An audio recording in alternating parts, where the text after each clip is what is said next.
This week's first Democratic debates in the 2020 presidential campaign are likely to focus heavily on race and civil rights. One candidate, Mayor Pete Buttigieg, was emotional as he heard from angry constituents yesterday in his home city of South Bend, Indiana. A police-involved shooting that killed a black man has raised racial tensions there. Nancy Cordes is covering the 2020 campaign. Nancy, how is the mayor responding to the outrage and the criticism there in his hometown?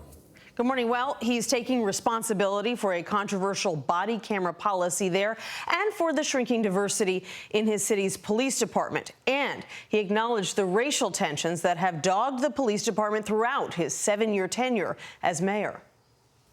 We have tried but not succeeded to increase diversity in the police department, and we need help. At home in South Bend, Indiana, Buttigieg was confronted by accusations of bias in his city's police force. Y'all got racism inside of your police department. How are we supposed to trust this?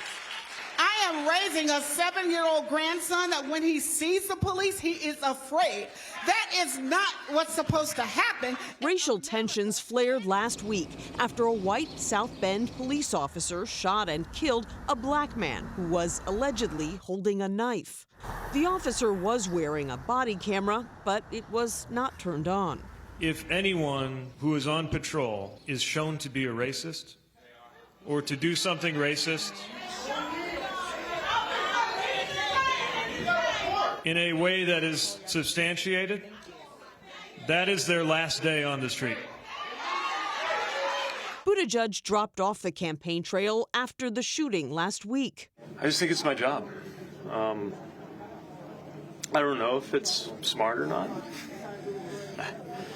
I don't know if it's strategic or not. But it's my city. There's not a racist bone in my body. Race has been a central issue on the trail, too. Democrats are still chewing over former Vice President Joe Biden's boast last week that he found ways in Congress to compromise with segregationist senators, even if he disagreed with them. Praising and coddling individuals who made it their life works and built their reputation off of segregation of the races in the United States. That's a problem. Despite his time off the trail, Buttigieg says he still plans to take part in the debate later this week. There are some 2020 contenders who did not qualify for the debates this time around. And former Pennsylvania Democratic Congressman Joe Sestak just announced he's joining the race, bringing the total number of Democratic hopefuls, Anthony, to 25. 25. That's a nice solid number, Nancy. Meanwhile, it's a quarter of the way to 100. Yeah, really. Meanwhile, Bernie Sanders will unveil a plan today to cancel $1.6 trillion of student debt. Nancy, how exactly is that going to work?